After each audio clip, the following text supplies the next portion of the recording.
Hey everyone, I'm finally back. I know, it's been a while. First I was busy with real life, and then I got really sick, my throat was too sore to record any voiceovers. It's been really frustrating, but I'm happy to say that I'm back now. The content is going to keep coming out. And I had planned for my next video to be an XCOM challenge run, but when the good people at Hooded Horse got in touch to provide an early key to Xenonauts 2, I had to drop everything I was doing and check this game out. Now, this isn't a sponsored video, I'm not being paid here, but I do have to say that Hooded Horse is really becoming a publisher to pay attention to in the strategy gaming space. Between Xenonauts 2, Terra Invicta, and Mars Tactics, these guys are involved with a lot of games that I'm interested in. And in a world where the best turn-based games that the AAA scene has to offer are Pokemon Scarlet and Violet and Midnight Suns, it's good some of the smaller studios are providing us with some much-needed alternatives. So Xenonauts 2. It releases into early access really soon. I'll leave links to both the Steam and GOG versions in the description. GOG do offer their games DRM free, so consider buying from them if you care about that sort of thing. And I've been told the early access release features about 65% of the game complete. So in today's video, we're just having a sneak preview at what the game has to offer. At the time of writing this script, I've played the game for about 7 hours, and I have to say I've been hyped for this title for a while now. Now, the series is a throwback to the original XCOM games of the 90s, and the thing about this game is it's not like XCOM 2, where your soldiers are basically superheroes. Your troops in Xenonauts 2 are pretty disposable, and if you're anything like me, you're going to lose a lot of them. Now, the opening screen introduces us to the context of the game. It's an alternate history set in 2009 where the Berlin Wall still stands, and immediately we're told about conspiracy theories involving aliens and people going missing at the hands of figures known only as the Cleaners. It's giving me real X-Files vibes, and I love that. We take the role of the commander of the Xenonauts. The organization is expecting the aliens' presence to increase significantly in the coming months, so it's time for a military man to take the helm of the operation. Now, I did play a tiny amount of the first Xenonauts, but between the sprite style of graphics and getting absolutely massacred on the very first mission, I never really got into the game. Now here the graphics, while simple, do feature fully 3D models on the tactical layer, and that's much more pleasing for me. I found this game a lot easier to get into. And we have a tutorial to avoid me getting destroyed right out of the gate. There'll be plenty of time for that later. So our base is getting invaded by cleaners, and the tutorial does a great job of introducing you to the mechanics. It lets you play as you learn instead of bombarding you with walls of text like some tutorials do. It's quite well done. Now in this game, we don't have a set amount of actions like an XCOM or Phoenix Point. Instead, actions require time units, and time units are one of the soldiers' attributes, just like their accuracy or their health. So this means some of your soldiers have more time units than others. This allows them to move further and just generally suck a lot less than their low time unit counterparts. So when you're recruiting new troops, always make sure to consider their stats, because not all soldiers are created equally. And another big thing is crouching, as weird as that may sound. Crouching isn't done automatically. It requires time units, and it's an action that you can perform. And doing so makes your troops more difficult for the enemy to hit, so it's definitely worth doing. There is friendly fire, and objects can lower your chance to hit, even if the target isn't right behind them. So what I mean by that is, let's say there's a large crate between you and the thing you're shooting, that's going to affect your shot's accuracy. You can place your starting base anywhere you want, but try to maximize the radar's coverage over land. If you shoot down the alien vessel over water, you won't get a tactical mission to raid the crash site. There's base building like you'd expect. You can choose where to place facilities, and some facilities will have an adjacency bonus. So for example, placing 2 power generators next to each other will give more power than 2 generators placed separately. Also, when a base defense mission does occur, the tactical map will have the same layout as how you've placed the facilities in this screen. So that's something that you want to keep in mind. The aliens generally spawn in the hangar, so if you're careful about tile placement, you may be able to create choke points to make things difficult for the A's as they come to attack you. And now for the most important part of a game like this, your soldiers. And I love what this game does. So first things first, the customization is almost non-existent. I could change the troops' names, but there didn't seem to be any way to alter their appearance. Maybe I missed it, but I don't think it's there. And I actually think this is intentional, because the whole point of your soldiers is that they're expendable. Don't get too attached to them, because chances are they're not going to make it to the end of the game. Unless I'm just playing the game horribly wrong, I guess. But see, the troops don't have classes, so there's no specialized abilities. They're all pretty much just rookies. But you can change their equipment loadout. So if you want an assault unit, you don't train a soldier as an assault trooper, you just equip them with a shotgun and send them on their way. You want a grenadier? Well, there's a grenade launcher, so just slap that on one of your soldiers. The game gives you pre-made loadouts so you can quickly change between equips, and you can also make your own custom loadouts and save them for later. So the reason that we can't modify aesthetics is because that's not really what this game is about. At least that's my interpretation. We're fielding ordinary grunts, and it fits the style that they're all wearing the same uniform, and nobody really stands out. And this system does give you a lot of versatility. You can send a guy in as an assault on one mission, and then change him to a rifleman or a sniper or whatever you want on the very next mission. It's a good system, and I love the idea of your soldiers just being regular people and not superpowered demigods. Alright, so the first mission proper. We can deploy 9 soldiers on our dropship. Yeah, 9. And that number is only going to get bigger as we progress in the game. And you can choose where each soldier deploys from, so you can actually keep your snipers at the back of the ship and let the assaults and the people with shields go out first. What a novel idea. I can't believe more of these games don't allow this. It's awesome. Now in this outing, because it's my first real mission, I push forward way too fast and we end up paying the price for it. See, there's no pod system here. All aliens are active from the moment we deploy on the map, and just because we can't see them doesn't necessarily mean that they can't see us. Sometimes bullets will just come flying at you even when you can't see the shooter. So the best thing I've found is to take your time, move slowly, make sure you have good cover, and ensure your defensive line can respond to threats from any direction. So a careful, tactical approach is your best bet. No alpha striking here. Now, for regular viewers, do slowly and careful sound like words that describe your boy Drifter?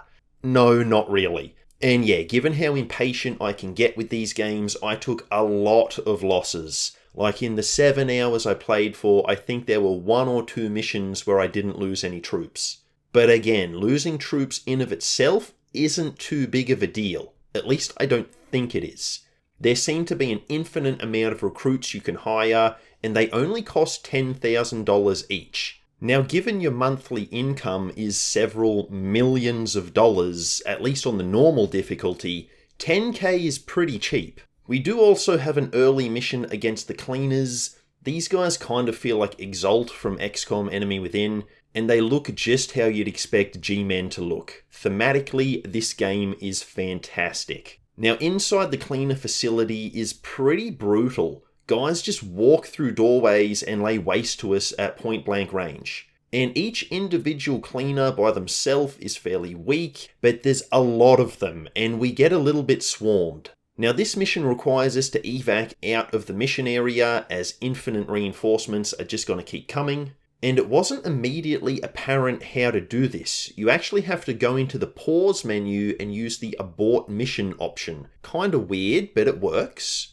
Then we have our first UFO to shoot down. Now you can either auto-resolve or engage manually. And even the game itself warns you that the manual airfighting is still pretty far from finished, so it recommends the auto-resolve option, so we go with that.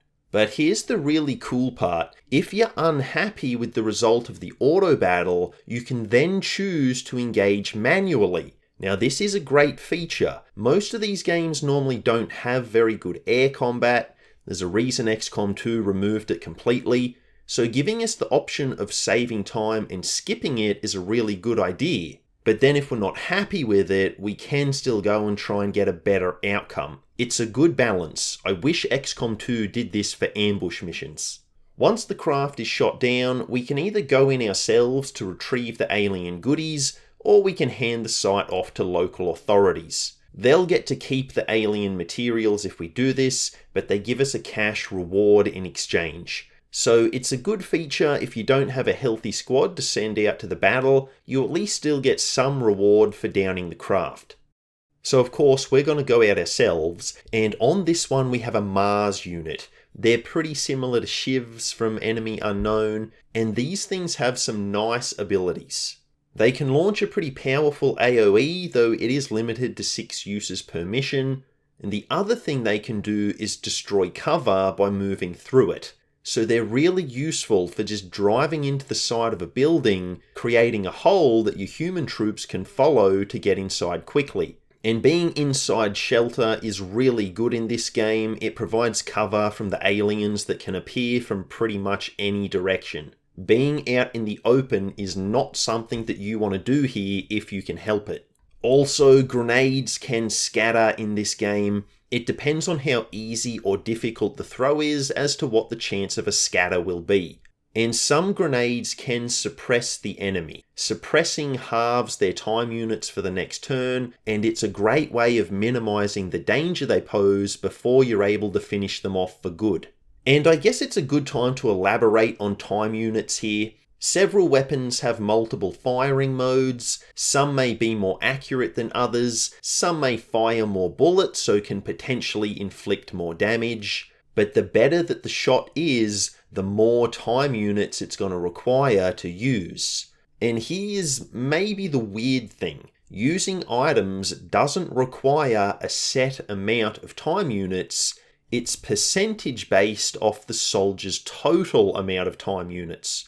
So for some people, throwing a grenade may cost 31 units, while for others the cost is only 25. Now moving, crouching, or changing the direction that your soldier is facing all have the same cost, I believe, regardless of the soldier's time unit total. So having higher time units will help with movement, but not so much on attacking. And I get why they've done this. It's to avoid one person being able to fire a sniper rifle 3 times in one turn, while someone else can't fire it at all. But I don't know, it just kind of feels unfair, I guess. Why is throwing the same grenade more difficult for the person who has a better time unit score? Like, doesn't having more time units mean you're faster at doing things? So shouldn't throwing a grenade be easier for you, not more difficult? It seems counterintuitive, and it makes planning your actions more difficult, because you can't just subtract the points required to fire your gun from your total to know how far that you can move, because the total to fire the gun changes per soldier. So I'm not sure what the alternative is, but I'm not a huge fan of this system. It's not necessarily bad to play with, it just doesn't sit well with me. I am a huge fan of Overwatch though. Basically, the way it works is that it's automatic. If a soldier has enough time units to fire their weapon at the end of their turn, then they're gonna do it if an enemy enters their line of sight on the bad guy's turn. So no having to manually set up Overwatch. That's awesome. And I gotta say, this UFO mission, it's pretty tough. There's just no cover approaching the alien craft, so we're forced to kind of go out into the open, which like I just said a minute ago, is something that you don't want to do if you can avoid it. And honestly, it's pretty common for these types of missions. These UFOs are not positioned well for us. But anyway, once we're inside, we encounter this floating brain, and it is absolutely terrifying. Not only can it easily one-shot our troops, it even destroys the Mars unit like it was nothing. This thing is really powerful, but we are able to thankfully take it down.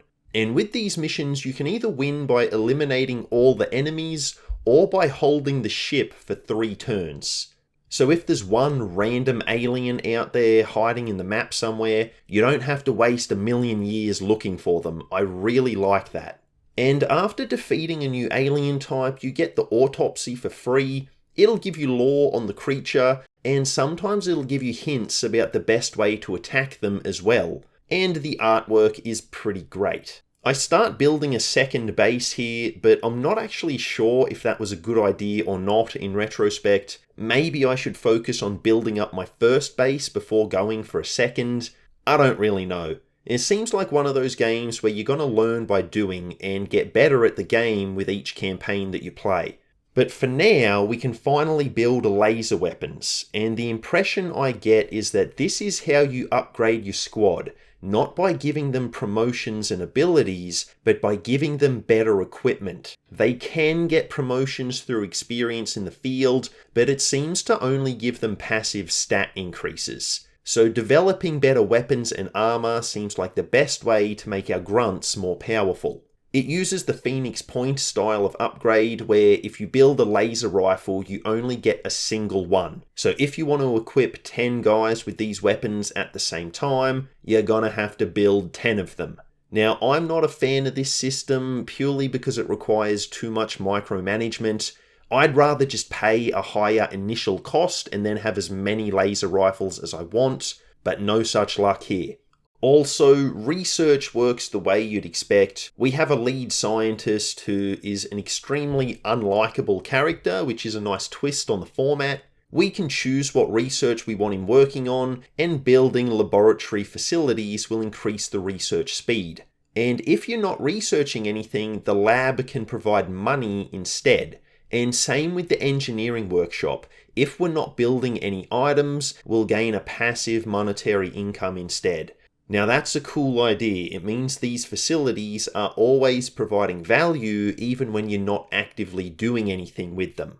Then we have a terror mission. This one's pretty cool as there are military personnel around who will help us fight the aliens. I don't think we can recruit or control them though. That's kind of sad. But something really weird happens on this one. Something seems to go wrong with one of our troops' time units, and every single turn she can't use 40 of them. Now 40 time units, that's a lot. So she's pretty much useless for the rest of the mission. I'm not sure if this was a glitch or if some status was affecting her. Really got no idea what happened here. But anyway, check out this thing. It looks like an XCOM gatekeeper, but at this point I'm only 5 hours into the game, and there's 2 of these things on this mission. So yeah, these aliens are not playing around. I dealt with the first one really well, abusing suppression to slow it down and keeping our squad safe, but for the second one I was kind of out of grenades for the most part, so it did some big damage to us. Now each soldier has a strength attribute. The higher it is, the more equipment they can carry before becoming overloaded. And once they're overloaded, they'll suffer a penalty to their time units. So my advice is once you've equipped your squad, fill them up with as many frag grenades, flashbangs, and demolition charges as you can without overloading them. The more of these things you've got, the better off you're going to be. And speaking of grenades, I did find a really annoying issue with them. If you select the wrong grenade type from the inventory, you need to deselect it by right-clicking. If you try and just click on the grenade type that you actually want, the soldier will throw the currently equipped grenade. So I threw grenades at my own troops multiple times because of this. It was really annoying. Now at this point I had been playing for about 5 hours in one session, and I noticed the game stuttering every now and then. At the beginning of the session it was barely noticeable, but after 5 hours it had become considerably more noticeable. And the loading times had gotten longer as well. Now it could just be my lemon of a PC struggling to run any game at all. or there could be some kind of memory leak issue going on. I'm not sure, but when I booted up the game for a second session the next day, the performance was fine again. So just something to be aware of there. And I did find another issue too while we're on the topic. See, to build items, capture aliens, acquire materials, pretty much collecting anything at all, you're going to need storage space. If you try to build an item without sufficient storage space, the project will be put on indefinite hold. So how do you get more storage space? Well, you build more storage facilities in your base. Now that part's obvious. The problem is that after the storage room is finished construction, the items in the workshop remain suspended. I had to cancel the thing I was building and then start building it all over again. So that's kind of annoying. And then we get something really crazy. A couple of alien fighter vehicles arrive. Now I'm still fielding basic fighter jets at this point, so these things are going to be way too powerful for us. And the auto-resolve results in my jet being destroyed. So I go in for a manual battle and immediately just run away. We're not ready for this. But here's the thing, it turns out the alien fighters were simply a distraction. There's another alien ship coming for our base. Yeah, we've got a base defense, some 6.5 hours into the game. Like I said, these aliens are not playing around. And I don't know if the attack was triggered by something that I did, or if the game is just that hard hitting. Now, I could have built sentry guns to help protect the base, but I haven't built any at this point since I really didn't expect to come under attack so quickly. So the aliens are hitting us with maximum strength. I've got a bad feeling here.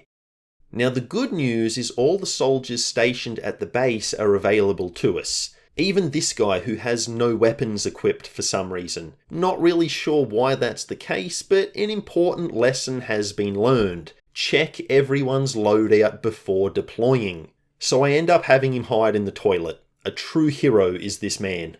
And the aliens on this mission are wild. There's this Garchomp looking thing that'll turn your troops into zombies. And if you don't take it out in a turn or two, the zombie will transform into another Garchomp. There's also these robot things that just keep healing the other enemies. This one was brutal. Now we do end up repelling the invaders, but we took an absurd amount of losses. Like half the troops in the base just got wiped out. So as I said earlier, definitely consider this when planning your base's layout. If you can force the aliens down one or two paths, you can probably make this type of mission much easier. Oh yeah, and build sentry guns.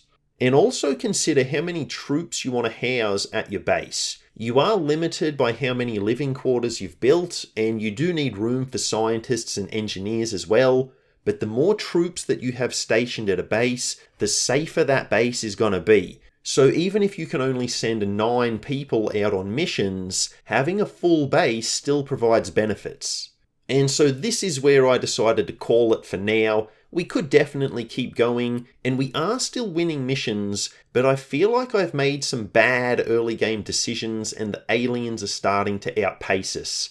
But overall, I gotta say, this game looks really promising, and I'm definitely up for doing a full playthrough if that's something people want to see.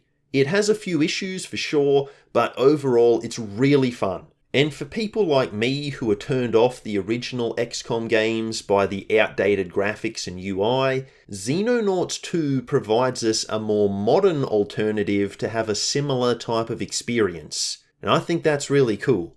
So I'm looking forward to seeing what comes next from this game. It's got a great deal of potential and I've had a lot of fun with it so far. Anyway, that's going to do it from me. I hope you enjoyed this one. If you did, please consider doing all the usual things like liking, commenting and subscribing. It really helps out the channel. Thanks for watching and have a great day.